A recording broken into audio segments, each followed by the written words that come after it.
Israel ने गजा city में ground operation यानी जमीनी हमले शुरू कर दिए हैं। सीएनएन ने मंगलवार सुबह 2 इजरायली अधिकारियों के हवाले से इसकी पुष्टि की है और यह हमला गजा सिटी के बाहरी इलाकों से शुरू हुआ। यहां रात भर इजराइल के हवाई हमले भी जारी रहे और इन हमलों में 41 लोगों के मारे जाने की खबर है। इजरायली सेना की एक अधिकारी के मुताबिक अब तक लगभग 3,20,000 लोगों ने शहर छोड़ दिया है और इजराइल के रक्षा मंत्री इजराइल काट्ज ने सेना बंधकों की रिहाई और हमास की हार के लिए बहादुरी से लड़ने की बात कही है। काट्ज ने कहा कि गजा जल रहा है, सेना पूरी ताकत से आतंकियों के ठिकानों पर हमला कर रही है। इजराइल ने पिछले महीने यानी अगस्त में गाजा सिटी पर कब्जा करने की योजना को मंजूरी भी दी थी। इसके तहत करीब 60,000 रिजर्व सैनिकों को ड्यूटी पर बुलाए जाने का आदेश जारी किया गया और प्लान के मुताबिक गजा सिटी पर कब्जे के अभियान के लिए कुल 1,30,000 सैनिक तैनात किए जाएंगे। सैनिकों को ज्वाइन करने के कम से कम 2 हफ्ते पहले नोटिस दिया जाएगा और पहली खेप में 2 सितंबर को करीब 48 से 50,000 सैनिक यहां पर बुलाए जाने को लेकर के जानकारी मिली थी और दूसरी खेप जो नवंबर, दिसंबर और तीसरी की फरवरी और मार्च 2026 में बुलाई जाएगी। इस अभियान को एक नाम दिया गया है और इसके साथ ही पहले से छुट्टी पर रहे हजारों रिजर्व सैनिकों की सेवा भी 30 से 40 दिन बाद के लिए बढ़ा दी गई है। यानी जो छुट्टी पर हैं या जिनकी छुट्टियां आगे आने वाली हैं उनको 30-40 दिन और काम करना होगा। ऑपरेशन में 5 आर्मी डिवीजन और 12 ब्रिगेड टीम्स शामिल होंगी, जिनमें पैदल सेना, टैंक, तोपखाना, इंजीनियरिंग सपोर्ट यूनिट्स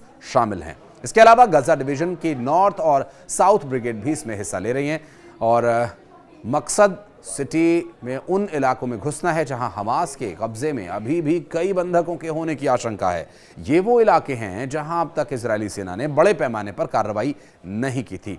इजरायली सेना यानी आईडीएफ के मुताबिक गजा पट्टी के लगभग 75% हिस्से पर उनका नियंत्रण है और गजा सिटी पर उस इलाके में जहां 25% इलाका उनके कब्जे में है जो अभी कब्जे में नहीं है। फिलहाल गजा सिटी उन इलाकों को कब्जा करने का प्रयास गजा सिटी में सेना करेगा और हमास के पास 58 बंधक हैं। अनुमान यह भी है कि इनमें बंधक अभी भी लगभग 20 जिंदा हैं जबकि 28 मारे जा चुके हैं। बहरहाल आखिर जिसकी उम्मीद थी हुआ भी वही।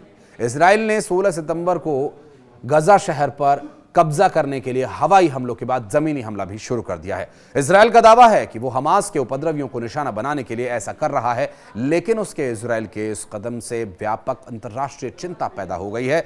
संयुक्त राष्ट्र ने इसे गजा में नरसंहार के रूप में इसकी निंदा की और एएफपी की रिपोर्ट के अनुसार संयुक्त राष्ट्र आयोग ने इजराइल पर फलस्तीनी क्षेत्र में नरसंहार करने का आरोप लगाया और कहा कि प्रधानमंत्री बेंजामिन नेतन्याहू और अन्य वरिष्ठ अधिकारियों ने अपराध को चिंगारी दी है। इजरायली सेना ने रात भर गजा शहर पर भारी बमबारी की और सैनिक गजा के सबसे बड़े शहरी केंद्र में गहराई तक चले गए थे। इजरायली सेना के प्रमुख लेफ्टिनेंट जनरल इयाल जमीर ने कहा कि पिछले 24 घंटे में राजनीतिक क्षेत्र के साथ व्यापक चर्चा के बाद आईडीएफ यानी सेना ने गजा शहर में अपने अभियान को काफी विस्तार दिया है। हम जमीनी सेना सटीक हमलों, उच्च गुणवत्ता वाली खुफिया जानकारी के साथ क्षेत्र में गहराई से काम कर रहे हैं। हमारा उद्देश्य हमास पर तब तक हमले को बढ़ाना है जब तक कि उसकी निर्णायक हार न हो जाए।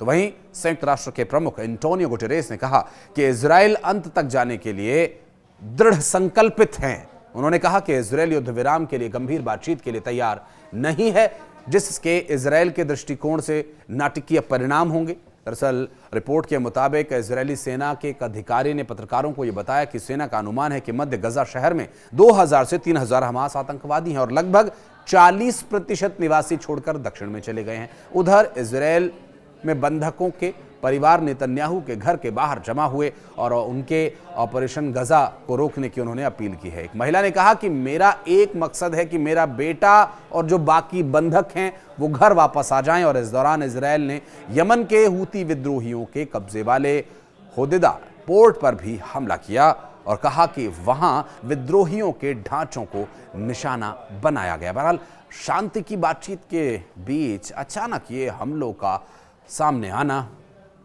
इस बात को पलीता लगाता है कि क्या दोनों देशों के बीच या इजराइल के चलाए जा रहे ऑपरेशंस को रोका जा सकेगा।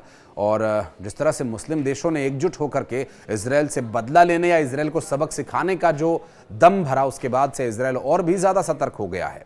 बहरहाल अब देखना होगा कि मुस्लिम देशों की एकजुटता कब होगी, वो एक अलग विषय है, लेकिन इजरायल कितना सतर्क है कि उसने इस ऐलान के साथ ही हमले और बढ़ा दिए हैं। क्या ये आने वाले वक्त में शांति की ओर मार्ग को प्रशस्त करेगा या फिर ये युद्ध यूं ही चलता रहेगा? कुछ कहना है तो आप कमेंट सेक्शन में आकर अपनी प्रतिक्रिया दे सकते हैं। धन्यवाद।